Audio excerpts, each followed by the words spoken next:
bien, merci. Ça va, bien, merci. Ça va? Très bien, oui. En forme, vous pouvez En tout cas, vous asseoir. ravi de vous voir. Ben, merci beaucoup. Tout le plaisir est pour moi. Alors, Monsieur Diagadia, comment allez-vous? Je vais très bien, Yori. En tout cas, je tiens d'abord à vous remercier de nous avoir accordé cette petite interview. On va pouvoir faire votre portrait afin que le monde entier puisse connaître votre talent. Qui est Monsieur Diagadia et quel est son parcours? Alors, Ndiaga Diaw est un designer, créateur de mode qui est né et qui a grandi au Sénégal, à Dakar précisément. Et c'est là où il a ouvert la première fois son atelier chez ses parents, autodidacte mais passionné. Et maintenant, j'habite ici à Bruxelles où j'ai ouvert mon atelier et où j'ai mon showroom maintenant. Vous dites que vous êtes autodidacte. Dans la famille, y a-t-il des artistes, des personnes qui, que ce soit dans le stylisme ou tout simplement dans un autre art, est-ce que dans votre famille, vous avez été confronté justement à ce genre de personnes qui a fait que vous êtes vous-même devenu un styliste reconnu? Alors je dois dire que ma mère m'a beaucoup inspiré parce qu'elle avait un atelier de couture à la maison. Et c'est là où je dois dire que j'ai fait les premiers pas dans ce métier et ça me passionnait profondément quand j'étais petit.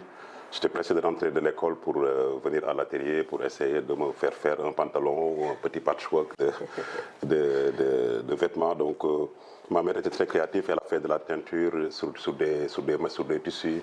Elle a aussi fait du pagne tissé. D'accord. Donc on peut dire que vous avez été en fait dès l'enfance voilà, il y avait ça dans la famille, mais surtout, je pense que ce qui m'inspirait, c'était aussi l'élégance qui était au sein de la famille, parce que c'est une famille avec beaucoup de femmes. Et il y avait mes sœurs, mes tantes, mes cousines qui vivaient dans la maison, et elles étaient très élégantes. Et même pour aller au marché, elles pouvaient mettre des heures pour s'habiller, se maquiller. Donc il y avait un processus comme ça où je voyais ces femmes qui se transformaient. Tout à fait. Et qui devenaient elles-mêmes, mais dans une version sublime. Sublime. Et je pense que ça, c'est des choses, je pense, qui m'ont beaucoup marqué. Et je pense qu'à partir de ce moment-là, j'avais ce lien avec la mode et la beauté, tout simplement. Vous dites, Monsieur Diagadia, que vous avez commencé au Sénégal, à Dakar. Quelles ont été les rencontres importantes dans le domaine justement du stylisme qui vous ont convaincu que vous étiez dans le bon, que c'était ça que vous vouliez faire?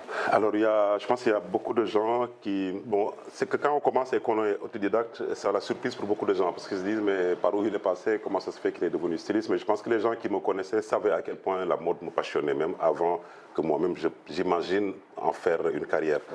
Mais la rencontre, je pense, la plus importante, c'était celle avec Claire Kane, qui est une styliste sénégalaise d'origine française, si je peux le dire comme ça. Qui pour moi était une grande source d'inspiration. Et quand je l'ai rencontrée,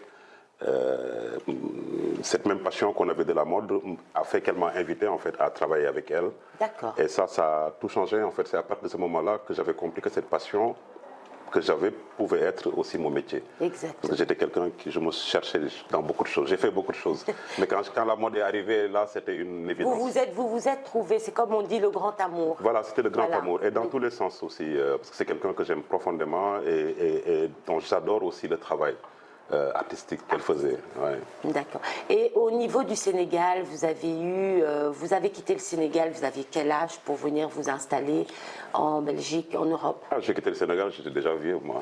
Ah, d'accord, donc vous êtes resté assez longtemps au Sénégal. Oui, moi j'ai grandi au Sénégal, j'ai ouvert mon premier atelier, mon premier showroom, j'ai eu mes premiers succès au Sénégal, j'ai participé à des événements comme la Fashion Week de Dakar, il y avait aussi un très grand événement qui s'appelait Sira Vision, qui rassemblait tous les créateurs africains ou de la diaspora aussi. C'était un rendez-vous annuel à Dakar, c'était vraiment un très grand événement.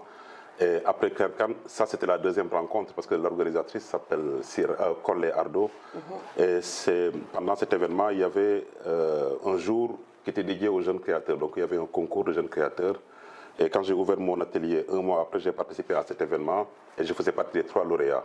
Et ça a lancé ma carrière. D'accord. À partir de ce moment-là, oui. Je comprends pourquoi, à votre tour aussi, vous soutenez énormément les jeunes créateurs, vous les accompagnez, parce que ce n'est pas un monde facile. Absolument. C'est un monde où il faut constamment être créé et se battre, parce que, je veux dire, les premières places sont très, très, très prisées. Absolument. C'est très compliqué, en fait, parce que moi, je dois dire même que j'ai eu beaucoup d'opportunités, beaucoup de chance en fait, même si c'était difficile parce que quand on commence un métier comme dans la mode par exemple, c'est un métier créatif, donc on n'a pas de base, personne ne peut vous donner un soutien si on n'a pas encore vu ce que tu as réalisé. Exact.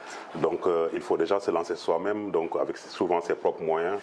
Et voilà, moi j'ai rencontré justement des gens qui m'ont donné la possibilité de pouvoir exploiter en fait ce talent que j'avais ou cette envie en tout cas transformer cette envie et voilà, que ça devienne exactement. réellement. Voilà, donc j'ai eu des gens qui m'ont porteur. donné cette possibilité et c'est nécessaire. Et donc maintenant, effectivement, si je peux moi retourner comment on dit ça, Oui, c'est-à-dire faire de même pour faire de ceux même qui exactement sont, pour des jeunes créateurs. C'est ce qu'on a fait créateurs. récemment pour les Fashion Stories de Bruxelles, Exactement. où il y avait des jeunes créateurs que j'ai accompagnés, aidés à mettre en place Se structurer, mais surtout parce qu'il y a le travail de l'atelier et aussi il y a le travail après de la stylisation sur les mannequins, il y a le travail de mise en scène pendant les défilés et tout ça. Donc c'est un autre travail artistique en fait.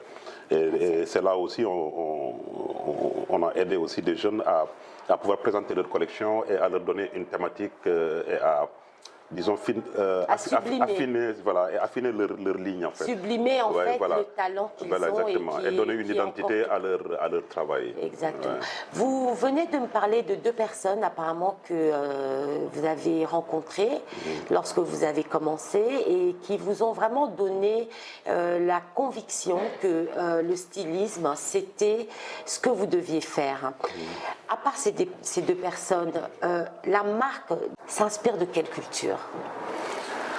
Alors là, je pense qu'on a tous une culture universelle en fait en nous, même si on a nos bases, nos origines, nos traditions, les racines, l'environnement culturel dans lequel on grandit. Mais moi j'ai tout vu quand j'étais petit, j'ai tout vu à travers la télé, j'ai tout imaginé à travers les livres parce que j'étais un passionné de lecture quand j'étais très petit. Donc j'ai beaucoup voyagé en fait, je pense, dans ma tête et aussi dans l'image que je voyais à travers la télé. Et donc je pense que ça a influencé une sorte d'universalité dans mon style. Parce qu'on peut retrouver, je pense qu'on ne retrouve pas des styles, on retrouve une culture. Fait, on retrouve des cultures, ça peut être une culture nippone, parce que il y a beaucoup de gens qui me parlent d'Asie ou de Japon quand ils voient mes créations. Mais c'est parce que l'Asie m'a beaucoup inspiré aussi, surtout le Japon.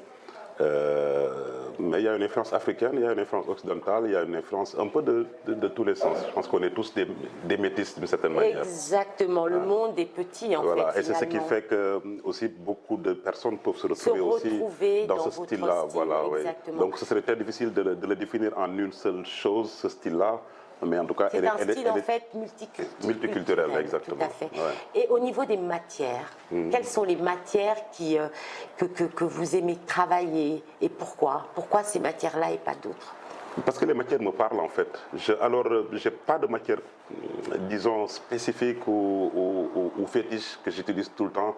C'est, comme vous pouvez voir avec la collection, c'est très éclectique. Il y a beaucoup de matières différentes, mais qui sont d'une certaine manière dans la même gamme de produits parce que c'est du prêt-à-porter de luxe qui s'approche de la haute couture.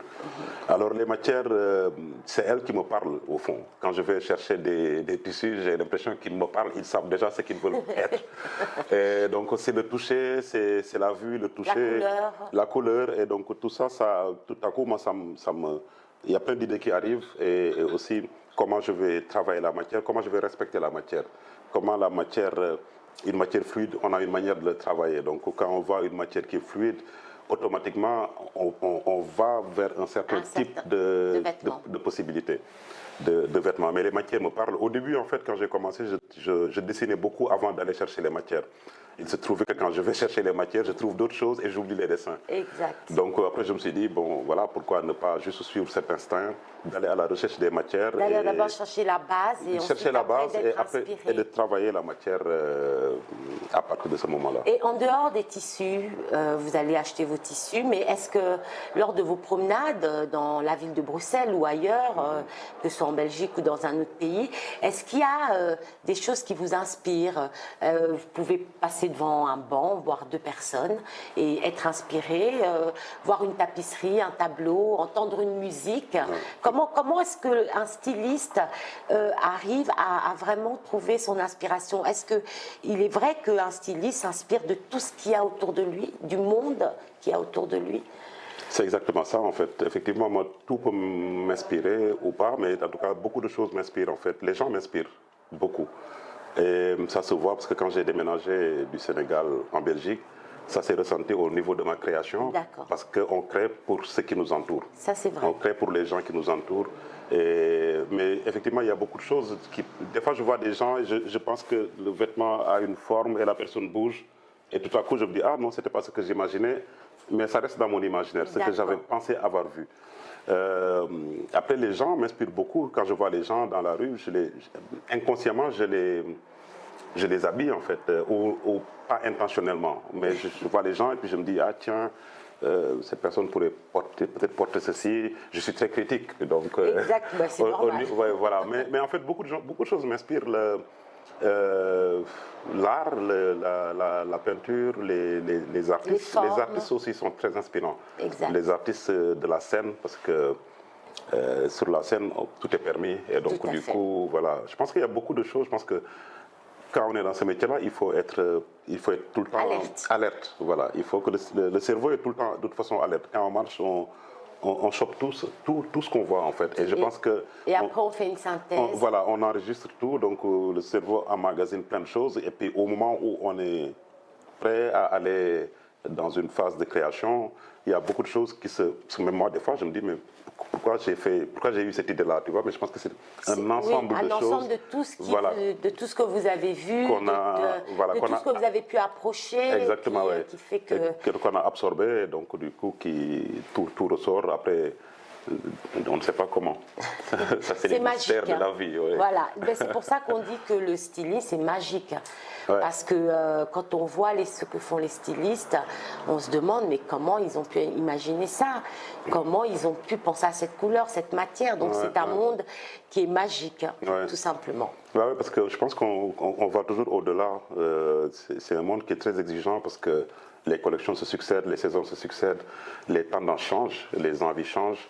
Les clients qu'on avait il y a 10 ans ne sont plus les mêmes personnes, n'ont plus les mêmes goûts. Il faut s'adapter. Donc voilà, il faut s'adapter dans tous les sens, tout en essayant de garder son identité, sa ligne, et que quand quelqu'un voit ton travail il y a 10 ans et découvre le nouveau travail maintenant, ne soit pas surpris, se dit ok, c'est différent, mais on sent qu'il y a l'âme est là, voilà, exactement. Donc c'est juste respecter la ligne et après on peut aller dans tous les sens. Mais on va faire un tour dans votre boutique alors, écoute, monsieur Diagadoua. Avec grand plaisir.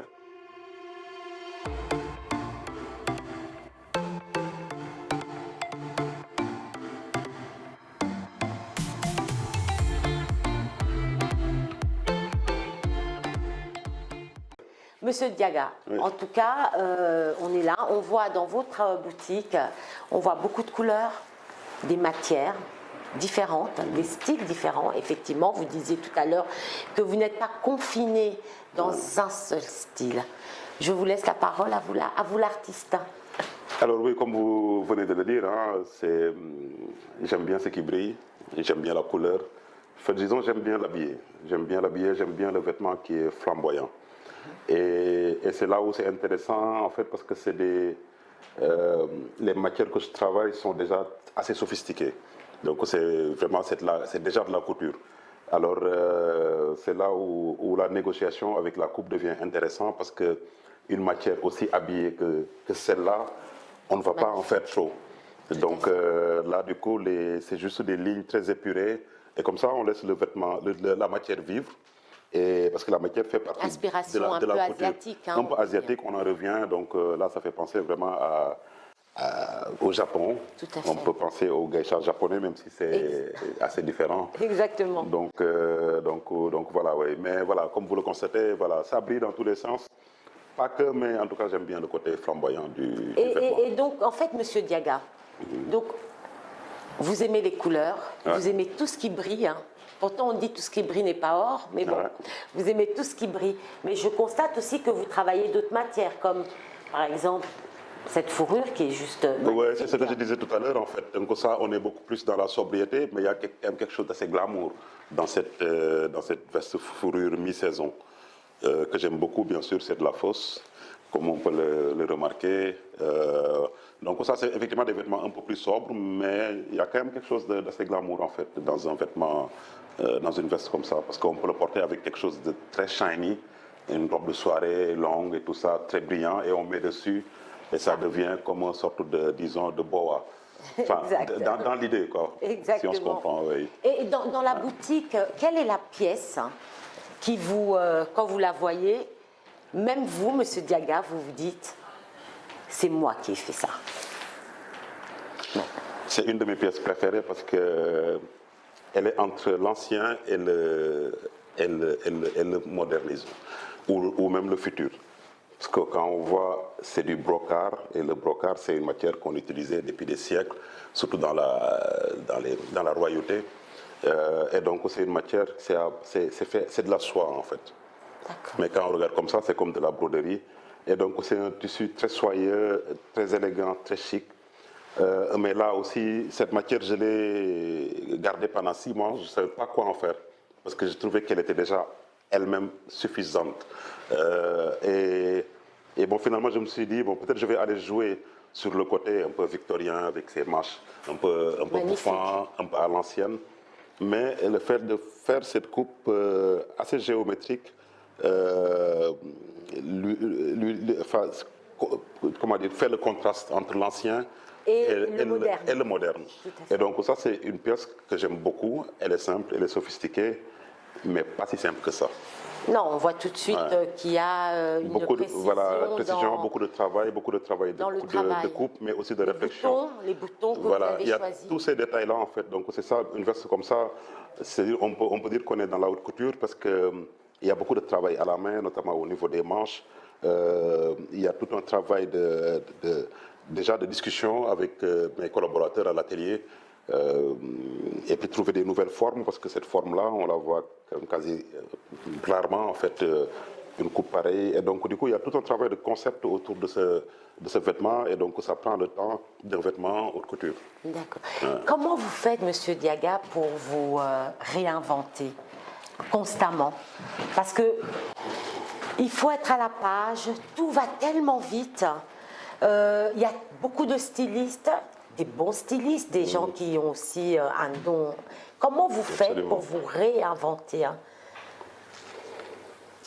Oui, c'est une bonne question que je me pose parce que quand j'ai commencé au début, au bout de 2-3 ans, en fait, j'étais tellement épuisé par ce métier que je me suis dit, est-ce que je vais avoir la force déjà de continuer?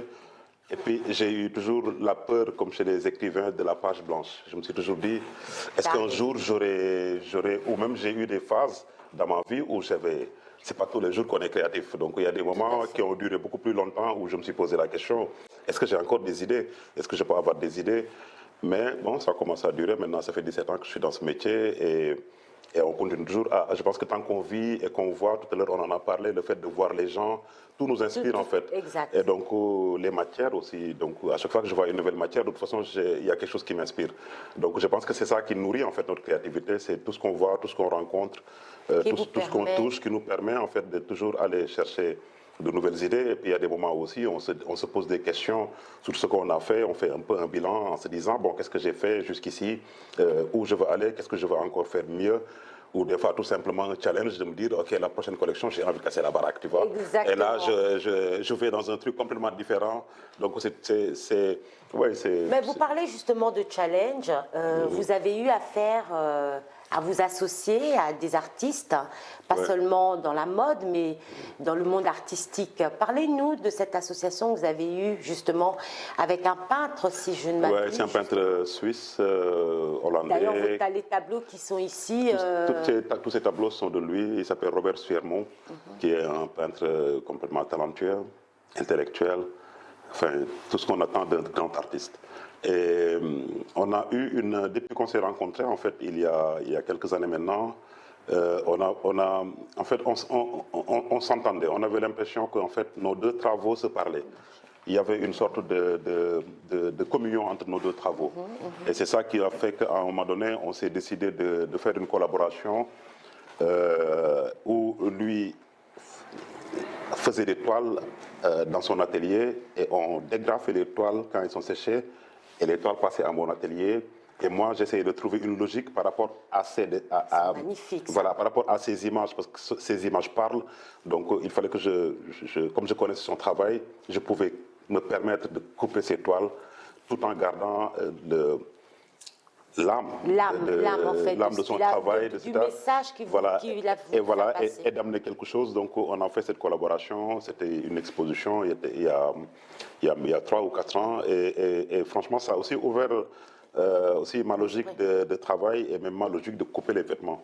Et donc, ça, c'est des collaborations que j'aime beaucoup parce que c'est très inspirant quand on travaille avec un autre artiste parce qu'il y a beaucoup de choses qui viennent se compléter. Sans brigader. Sans brigader. Et donc, du coup, c'est. Mais l'art contemporain m'a toujours inspiré. Même quand j'étais à Dakar, je suis très proche des peintres. J'avais une collection d'ailleurs de peintures de très grands artistes sénégalais parce qu'ils venaient à la boutique et puis je les habillais pour des vernissages et puis ils m'ont fait des tableaux qui valaient beaucoup plus que le vêtement. Donc vous avez une belle collection. Oui, j'ai une belle collection qui est toujours au Sénégal, en lieu sûr. En lieu sûr, oui. D'accord. Donc, je n'ai pas pu les transporter ici. Et puis ici, j'ai rencontré justement tous ces peintres comme Robert qui fait ses toiles. Quand j'ai ouvert la boutique, il est venu collaborer parce que je voulais que tout ce qui décore la boutique soit des créations. D'accord. Donc, du coup, il a fait ce travail. On voit même la manière dont vous avez choisi de faire pendre. Tout le matériel, voilà, exactement. On a fait tout à la main, disons, d'une certaine manière. Et donc, du coup, je l'ai invité à venir. Donc, il a fait ces tableaux qui se mélangent avec l'architecture, en fait. Si on voit bien, parce qu'on les oublie des fois. Exactement. En fait, ils font partie intégrante. Ils font partie intégrante. Donc, le vêtement, c'est toujours c'est une autre collaboration cette fois-ci. Mais celle-là, elle est concrète. Je l'aime bien parce que ça découle de tout ce qu'on a fait et la compréhension qu'on a. Et surtout, on est deux artistes, mais on n'a pas peur que l'un prenne le dessus sur l'autre. On se comprend bien. Donc, du coup, quand on fait ce travail, il y avait quelque chose de très juste. Vous avez parlé de collaboration avec ce peintre. Collaborez-vous aussi avec les artisans du Sénégal? Parce que je sais qu'au Sénégal, la broderie, etc., ils le font très bien. Est-ce que ça vous arrive encore de pouvoir collaborer avec des artisans sénégalais? Maintenant, non. Mais je l'ai fait beaucoup parce que quand j'étais à Dakar, je travaillais beaucoup la couture. Et donc, j'utilisais, disons que je travaillais à la broderie, mais à la main, le perlage aussi. C'est quelque chose que j'adore. Moi, la broderie et le perlage, ça peut me rendre fou parce qu'il y a tellement de possibilités. On peut prendre une matière et la transformer complètement. Donc, je l'ai fait quand j'étais au Sénégal. Maintenant, moins parce que c'est un peu loin. Il faut être présent pour ce genre de travail parce que c'est un travail méticuleux où il faut suivre chaque détail. Mais j'aimerais bien un jour pouvoir recollaborer avec des artisans, mais pas que même broderie ou perlage. Des artisans, des cordonniers. En fait, quand j'étais à Dakar, il y avait beaucoup de possibilités. En fait, on pouvait créer tout un univers avec que des artistes et des artisans autour de nous. Ici, c'est un peu plus compliqué. Monsieur Diaga, une question, et ça sera probablement une des dernières. Quels sont les artistes les artistes dans la musique, dans la peinture, quels sont les artistes qui vous inspirent au jour le jour? Que ce soit la peinture, la céramique. Alors, la peinture, comme j'ai dit, j'ai beaucoup d'amis depuis le Sénégal, des très bons artistes que j'aime beaucoup, notamment Soli Cissé du Sénégal, qui est très talentueux. Et je pourrais en citer beaucoup, en fait. Et dans la musique? Dans la musique... Vous êtes plutôt hip-hop? J'aime beaucoup. Ouais, mais j'ai grandi à Dakar. Quand on grandit enfant dans les années 80-90, forcément on est baigné dans la salsa. Ça, c'est une évidence. C'est vrai? Bah oui, il y avait la salsa, le salsa mbalax, qui est une version de la salsa sénégalaise qui est née dans les boîtes dans les années 60, 70 à Dakar. ou dans d'autres villes de l'Ouest Je risque de vous africain. demander de nous faire un petit... Un salsa mbala. Un salsa. Mais si j'avais la musique, ce serait, musique, ce serait... encore mieux. Mais c'est un mélange un peu du malach et de la salsa, donc chanté en Wolof par des grands groupes comme le Baobab, Nicolas Menem, ces grands chanteurs-là. Diaga, Oui. ta boutique est quand même dans un quartier très prisé, le Sablon. Oui. Comment es-tu arrivé au Sablon? C'est le hasard de la vie. Le hasard. Mais je pense que je ne pouvais pas rêver mieux que d'être au Sablon, Tout à fait. qui est un quartier déjà très intéressant par rapport à l'art, par rapport à les antiquités, la brocante, le design, la sculpture. Donc c'est vraiment un quartier déjà très inspirant en fait en tant que créateur. Mais c'est aussi un quartier très huppé et je suis très content que ces vêtements puissent être ici, en fait, dans ce quartier. Au début, ce n'était pas vraiment une volonté d'être ici. Les opportunités se sont présentées et je me suis dit, bon, pourquoi pas ici, et je suis très content de... En tout cas, Diaga, merci d'abord de nous avoir vraiment octroyé un peu de ton temps pour pouvoir te faire connaître au monde entier parce que tu as un talent extraordinaire. Merci beaucoup. Je pense que ma dernière question sera, quel conseil peux-tu donner à ceux qui veulent justement emprunter le chemin du stylisme, ces jeunes? Alors, je pense que si quelqu'un est passionné déjà par quelque chose, je pense qu'il a déjà comment dire, pour dire, moi, c'est la passion qui m'a fait tenir, qui m'a poussé à déjà rentrer dans ce métier. Donc, je pense qu'il faut juste que cette passion soit vraie. Et je dis, si quelqu'un, un jeune, a envie de se lancer dans un métier, quel qu'elle soit, il faut absolument qu'on l'encourage à y aller. Après, on l'encourage, effectivement, il faut peut-être aussi créer des possibilités pour aider aussi ces jeunes qui se lancent. Et peut-être, dans ma génération, on n'a pas vraiment eu cette aide, même s'il y a des rencontres qui ont changé ma vie. Mais je conseille de suivre la passion et d'aller jusqu'au bout et de garder cette même passion parce que c'est ça qui va faire, quand même si c'est difficile les débuts, on continue. On tient bon et de toute façon ça va continuer à être difficile comme dans tous les métiers créatifs. C'est un combat. Moi, si j'ai tenu 17 ans dans ce métier, c'est uniquement par passion parce que je ne sais pas quoi faire d'autre. Le travail aussi. Et le travail, voilà. Bien sûr, le travail, il faut être acharné. Mais justement, quand on est passionné, je pense qu'on est prêt à mettre l'énergie qu'il faut. Doubles. Voilà, exactement, parce que sinon, moi, je ne sais pas faire autre chose. Exactement. Donc, en tout cas, Diaga, merci beaucoup. Merci, Yori. On peut s'embrasser. Bien sûr. Merci beaucoup. Merci pour votre un petit salsa. Voilà. Oh il manque un peu de musique, hein? Oui, voilà, c'est ça, la prochaine fois. Merci à toi. Merci pour tout ce que tu fais pour les gens de la diaspora. On espère que... Je suis très content d'avoir partagé ce moment avec vous. Moi aussi. Et j'espère que j'ai partagé assez pour... Pas encore assez, on reviendra. Ok, d'accord, ça marche. J'ai encore des sources. Le rendez-vous est pris.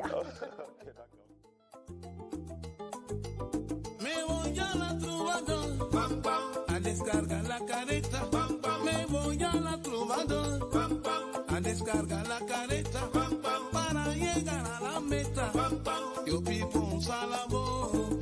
Dear listener, thank you for following us. Feel free to share this interview and register your company in the directory. You can contact Mr. Diaga Diao through the contact information that appears on our screen. I wish you an excellent day. May God keep us. Our next guest is Rosie Sambois, jewelry designer and author at El Côte d'Ivoire. Stay connected. XOXO.